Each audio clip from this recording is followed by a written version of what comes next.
entrepreneur. Without further ado, can I call upon Johan Janssens to come upon the stage? Can we give a warm South African hand of applause? So, digital entrepreneurship.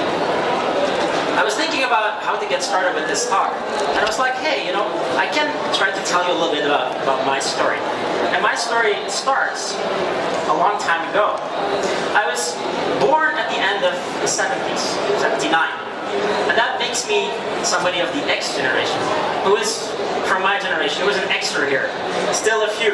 Those people are people that still know the world without internet, know the world without mobile phones, know the world without being connected. We're a little bit alone, right? When we had to date, we had to pick up this old analog phone and call our girlfriends, and then their mom was next to us and say, hey, what are you doing? Oh, I'm just going to call my girlfriend. Today everybody uses Facebook, right? And your parents don't know. So, but I'm also from the Y generation, the millennials. Who is from the Y generation here? Guys that almost, I'm a little bit in the middle, guys that grew up with the internet, with being connected. And the people that are not growing up, they have never seen a world without internet before. They're what we call digitally natives. So it's an interesting world. We are the first to be augmented, the first to be intellectually together, and the first generation to be really limited by our imagination. 79, that's when it started. Well, my story starts 10 years later. 10 years later in 89, which was the beginning of the digital revolution. I got this. You know what that is? Who owned one? There are a few here. Great.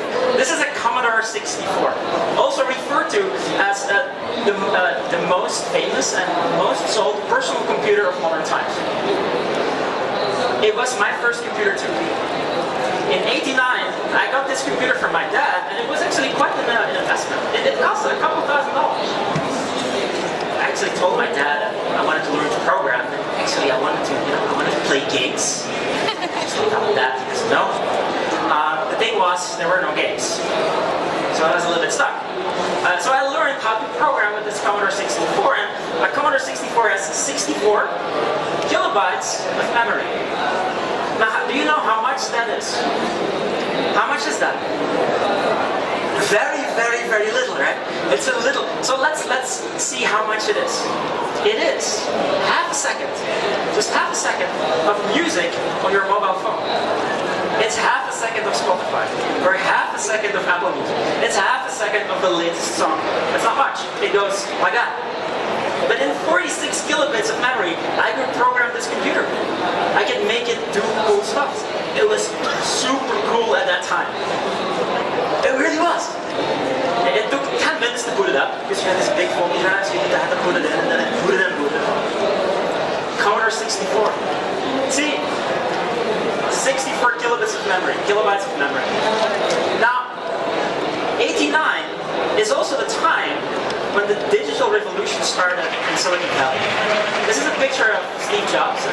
There's a very nice book which is called The Fearless Genius. If you don't have it, you should buy it. It's a book by photographer Douglas Manues. He made this 3 years, during 3 years, from 85 to 88, 87, 88. He followed the digital revolution in Silicon Valley. He made pictures of Jobs, Gates, and all the other big players that later on would do the billion-dollar companies. And those are very candid shots. You see here, for example, this is Steve Jobs at Next, right after he was ousted from Apple, and he started a new company called Next. This is his team, small team sitting at the floor, taking a next step. At Next, they were going to try to build their own computer there. Later on, Steve Jobs would join Apple again, and then the story continues from there. But this is 85. It's a very interesting time. Steve Jobs said in the 1980s, he said, the computer is a very remarkable tool. It's like a bicycle for our minds. And that's really what he believed at the time. So like, we shouldn't have access to a computer, we should be able to give everybody a computer per person. Now, do you have any idea what he meant with a bicycle for our minds? No? Shall I tell you? Quite quickly? Let's do that. So a bicycle for a mind. There is this experiment that a scientist did. He basically took all different species and he made them locomote 100 meters. Basically from point A to point B. 100 meters, and then he measured energy consumption. How much energy did it take for different species to go from A to B 100 meters? Now, you know where we ended up as humans? Who believes in the top 10? Who believes on the first spot? Who believes on the 100th place? We actually ended up 329 of a whole list of different species. That much energy we need to go from A to B. You know who ended up in the first spot? Any ideas? A Commodore. A Commodore needs the least amount of energy to go from A to B. But then again, we're humans, right? We are a little bit smart. We have ideas on how to improve ourselves. We can create technology to improve ourselves. So what if you give the human a bicycle? Where would he then end up in that list? What do you think? The first place? Exactly. On the first place. So if you give the human the bicycle, then he ends up on the first place. And that's what Steve Jobs meant when a computer is a bicycle for our minds. It puts us ahead. It allows us to do things that we are physically not able to do otherwise. It's digital technology. It's a digital revolution. Okay, so in the back you see a Professor Sugata Mata. He brought computers to India, to the slums in India, in already 20 years ago. Very old computers as you see in the back. These are children. Children who were living in those slums had never seen a computer before. He brought them there and he put them into these boxes, these kiosks. And he came back 2 months later. Now imagine, Indian children from the slums, cannot speak English, have never seen a computer before. He came back 3 months later and these children basically asked him, he said, "Why, Professor, in English, Professor, listen, we need faster computers, we need bigger hard drives, and we need games." So these children had to learn themselves to use the computers and understand and work with the computer and move from there. So my story continues, and in 1999 something interesting happened in the digital revolutionary world that we're living in. No idea? This happened. In 1990, the World Wide Web happened. Tim Berners-Lee invented the World Wide Web. And suddenly, we were not able to just work with our computer, just on our own. We were able to connect computers together. We were able to connect people together across the world. That was very new at that time. And Tim said the most important thing about the internet was actually the concept of a URL, a unique resource locator. This little string that you use to go to a website that uniquely identifies the place that you want to go to, which is a very new concept. So this is the internet today. This is about 5 billion connections. We're still missing 2-3 billion connections. We still haven't connected all the people on the planet together. So imagine what would happen if we were able to do that. The web as I envisioned it, is still much bigger than where we are today. So that's the digital revolution that I was taking part in. It was really cool because when I got my computer after my Commodore 64, I got an Intel, which was a personal computer. And then you got your first modem to get on the internet. So remember that you had to connect it with your phone line and it made this very strange kind of noise. Today you just open up the laptop here and then you go on and then the internet says, "Hey, do you want to connect?" You click a button and you're good. You get 500 megabytes for free here. So 2008, I had just graduated and I was asking myself the question, do I want to go and become an employee, go work for a company? Or do I want to do something else? Do I want to create my own company? Do I want to start doing things for myself? I still remember doing my first job interview, walking out, and I was like, no, I'm never going to do this again. This is not for me. I want to figure out things on my own. I want to create things on my own. So in 2008, I joined an online community of people 2005 already. In 2005 we founded Joomla. Joomla is an open source content management system. It's not a company. It's not commercial. We don't make money with it. It's actually created by volunteers all over the world. And there are people from every continent, also in Africa, involved in Joomla. And the funny thing is, we also give it away for free. It's free software. Free software meaning that you can use it freely. You don't need to pay for it. You can download it and start using it. When we started Joomla, the day before we announced the name, which was the 1st of September 2015, this was what Google knew about Joomla. As you can see, there are 4 hits here. Google had no idea what Joomla was. By the way, Joomla stands for all together or as a whole, and actually comes from the Swahili word Joomla. For the people that, if it rings familiar, it comes from the Swahili word Joomla.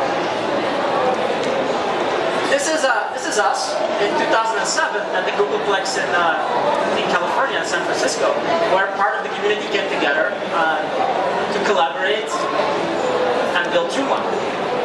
Today, 3% of the websites on the internet are using this technology. And this is what Google knows about it today. This is 122 million hits that if you search Google today. So this is going from nothing at all to really, really big. This is what is possible with digital. This is what wasn't possible before. Today, with the internet, we're so connected, we can reach so many people at the same time, that if you start building something online, you're instantly almost going global. We're not alone. There are other solutions, like Drupal and WordPress, that you might have heard of, that are doing the same. Communities of people collaborating and working together to build software, and then giving it away so that you can use it. Now, that's about 30% of the internet today. 30% of the websites on the internet are using one of those things. Now you will ask me, Johan, this is all cool. You know, you're building a lot of cool stuff, digital, on the internet, you're giving it away. How do you make money with that? How do you make money with that? Of course, at some point you need to figure that out. So we did, and it took a while. Because if you're already giving it away, then where are you still going to earn money? You can. You can earn money from hosting websites. You can earn money from offering consulting services. You can earn money from expertise that you offer. Or you can also, in our case, earn money from building extensions. We're building plugins and extensions for Joomla, and those you need to pay for. They don't pay for the software, they actually pay for the service. So they're paying for the updates, they're paying for the support. The software itself is still free for them. So even if your subscription in our case ends, you can continue to use the software. So this is Joomla Tools, which I started in 2010, and then I actually had figured out how to do my own company. I first created technology that everybody was really excited about, and then from there I took steps to figure out how to make money with that and build my own company. So today we're 7 years later and I'm here. And so I made a move from my own little bedroom desk 20 years ago to being able to speak for you today here. So we are now a team of people all around the world. We're a remote company. We don't have an office. Why do you need an office? If my office is actually standing there, which is my laptop. So the team spreads from Vancouver, it's mainly located in Europe, and then all the way to the Philippines, where we also have a company and a team. That's one of the things that I do, and the other thing that I do is speaking about startups, about entrepreneurship.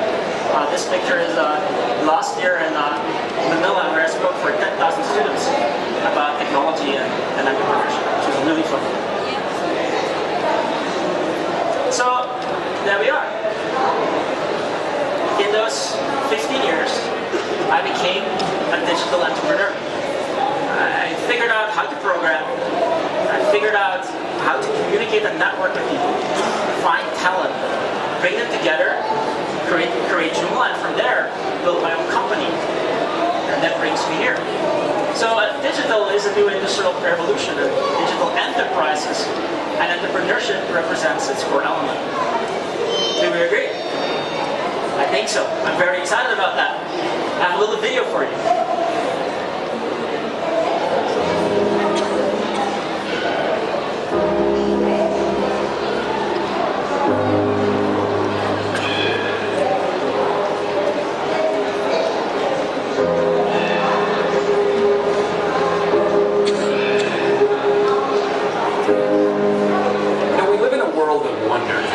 Gizmos that boggle the imagination we enjoy every single day. I mean, devices that have more complexity and more technology condensed into them than $60 million supercomputers had 40 years ago are something we get to enjoy every day. The supercomputers of yesteryear are in everybody's hands. You know, a young person with a cell phone in Africa had better communications technology than the U.S.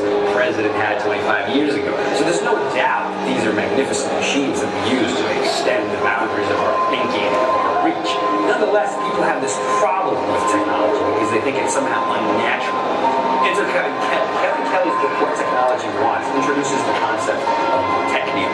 He calls the technium the aggregate of all of our technology. He calls it actually the seventh kingdom of life. He says the technium is self-organizing and has wants and needs and is subject to evolutionary forces. He literally says that evolution is playing out through the evolution of technology. Technology is birthed out of the human mind. If we were able to time-lapse reality, you would see our thoughts spill over into the world of technology. We erect matter in accordance with our will. We reorganize the physical materials of reality and turn them into objects of higher organization. And we give them transcendent qualities. I mean, today we have a device made of plastic and metal that sends our thoughts traveling at light across oceans of sky. I mean, the fact that I can talk on the phone with somebody and have what Amber Case refers to as technologically mediated telepathy, mind-to-mind communication, is not just astonishing, but also, according to Kevin Kelly's idea, proof of the flowering of new possibilities, proof that technology is a part of us. It's made of atoms, it's natural, it sits on a continuum between the born and the made. Buckminster Fuller says, start with the universe, the earth, one single system, an integrated system. We are nature, everything that's birthed out of us is birthed out of nature. So it's all good. Nothing to worry about.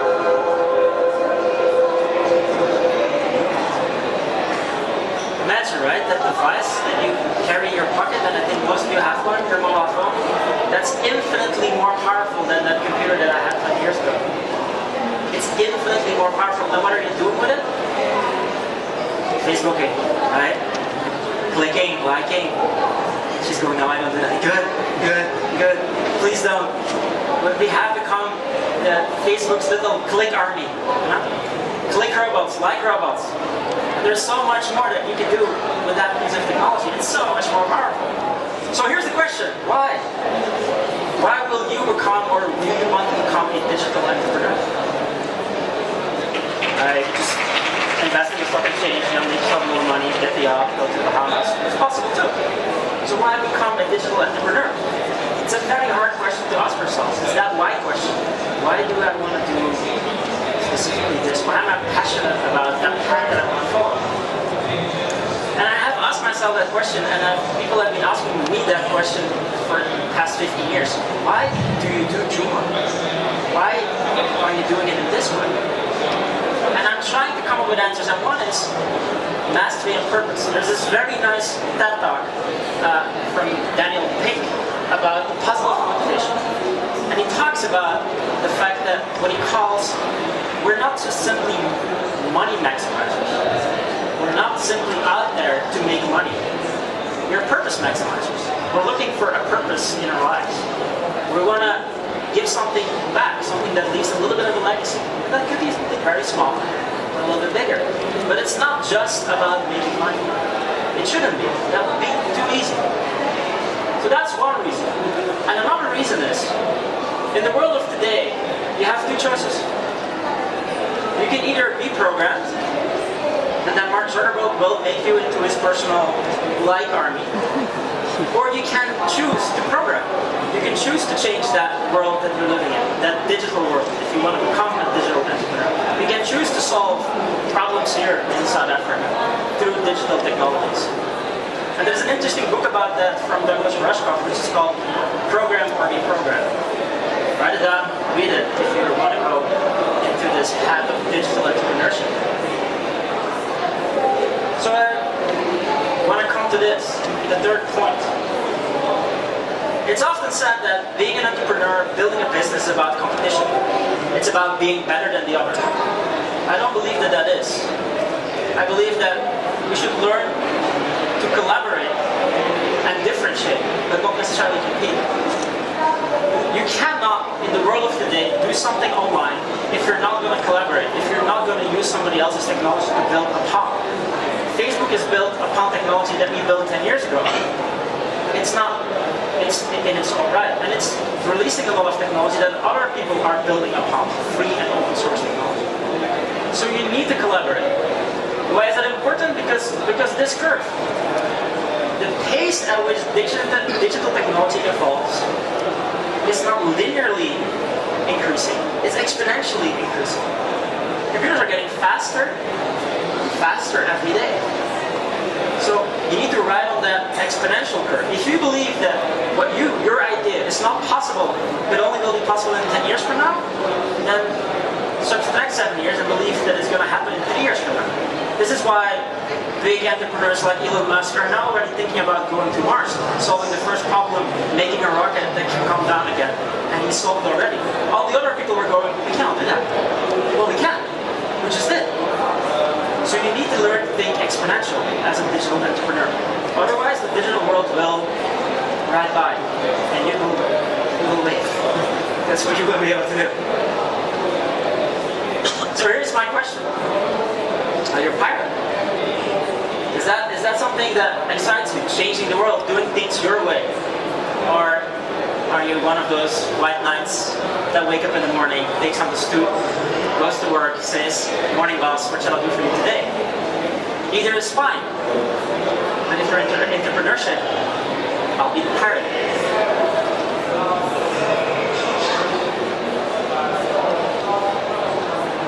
You know this one, right? From your very own Nelson Mandela? It seems impossible until it's done. And that's what you will need to fight when you become an entrepreneur. Everybody will tell you that's too hard, that's too complex. But it isn't. And once it's done, then it doesn't seem impossible anymore. Simon, please. Satisfied is to love what you do. Time magazine, I think, says single-handedly the creative industry. It was the magic. We could influence the world. In most places in life, it's continuously telling you that your dreams aren't possible or practical. What you want to do is race after them.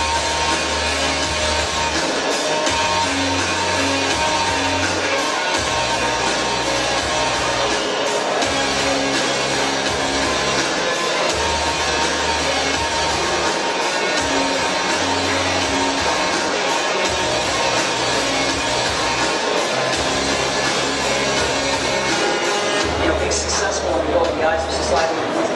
Oftentimes, it's ones that are successful love what they did so they can persevere. We believe that people and passion can change the world. Absolutely. The minute you understand that you can help life, you can change it, you can mold it. Once you learn that, you'll never be the same.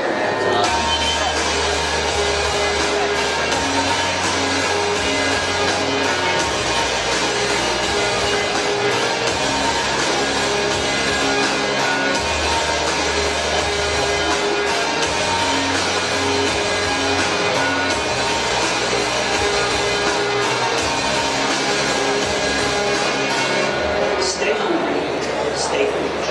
And I've always wished that. And now, I wish that. Stay hungry, stay foolish. Entrepreneurship is not a fast lane to become rich. It's not. It's really, really, really hard. It takes a lot of effort, and there's a lot of ups and downs. There are few successes and so many failures that that you take to get there. In my case, it took me 15 years to learn how to program a computer. me a couple of years to find enough people online to work together with, and it took me another 10 years to be here. It's not going to happen in 2-3 years from now. If you believe that, then you need to find another thing to do, another thing that you're passionate about. Entrepreneurs are people that try to change things, and you can only persevere and stay the same because you're passionate about what you're doing. Yeah. Can you press it? Because for some reason he doesn't want to go out. Yeah. Aha. So, final part. When you're an entrepreneur and a digital entrepreneur, you're creating experiences, you're designing. You're designing a world that a lot of people will touch. And the question is, what does that world gonna look like? It's a digital blueprint. If you're doing the next Facebook, I hope you don't, but if you do, there's millions and billions of people that will touch what you're creating. So, the question is, what future do you wish to create? You will be able to reach out to all South Africans quite easily. To the whole of Africa, that won't be that hard, as long as everybody's internet. And then the rest of the world will go from there. So what is that future going to look like? As a designer, you have more responsibility than ever before. This is not just something for you and your friends. It's not just something that stands in your backyard, that runs on your local computer. It's something that a lot of people will touch. And that is, again, directly proportional to the amount of people that are going to use your solutions. So the more technology that we weave through our lives, the more implications that it has for the way that we live. Each meme, metaphor, API, and gesture that we create will have an impact on that. We shape our tools, and therefore our tools shape us. Facebook, example, right? So there is no guarantee that whatever you will do will have an impact. There is no guarantee whatsoever. Very likely you will fail, but that's okay. Because it is more important to try and hopefully succeed. Ask yourself this question. If you want to become a digital entrepreneur, which problem in South Africa do you want to solve? And more importantly, how are you going to design that solution so that it's beneficial for everyone? This paradox of our times was propounded by the Dalai Lama when he said we have wider freeways but narrower viewpoints. We have taller buildings but shorter tempo. We also said that we spend money we haven't earned on things we don't need to impress people we don't like. And it's phenomenal how the same technology that brings us close to those who are far away takes us far away from the people that are actually close. 30 billion WhatsApp messages are sent per day, but 48% of people say that they feel lonelier in general. The paradox of our times is that we have more degrees but less sense, more knowledge but less judgment, more experts but less solutions. Because Martin Luther King, who said that the irony of our times is that we have guided missiles but misguided men. Have you ever found it perplexing that we've been all the way to the moon and back, but we struggle to start a conversation across the road or across the train? And it's amazing that Bill Gates was known as the top earner in 2015 with a wealth of 79.2 billion, but 1 in 4 CEOs claim to be struggling from depression. Do we actually thrive off this paradox? Isn't that this paradox actually makes the media interesting? It's what makes journalism interesting. It's what makes politics interesting. It's what makes television interesting. Is this paradox actually what we feed off and what we live off and what we talk about and discuss in our circles?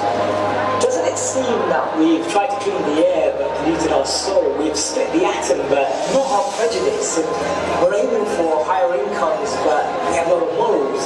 So I'm here and you ask, how do we bring a change? How do we dissect this paradox that exists in our lives? And it starts by us, each of us, pressing pause, pressing reset and then pressing play again. Taking a moment to become more conscious, taking a moment to become more aware, taking a moment to really reflect on the consequence, the implications of a misplaced word, of an unnecessary argument that we all know we didn't need to have, or to speak to someone just slightly differently, in a different tone, in a different voice, in a different empathy, in a different perspective, just to really connect with people on a different level.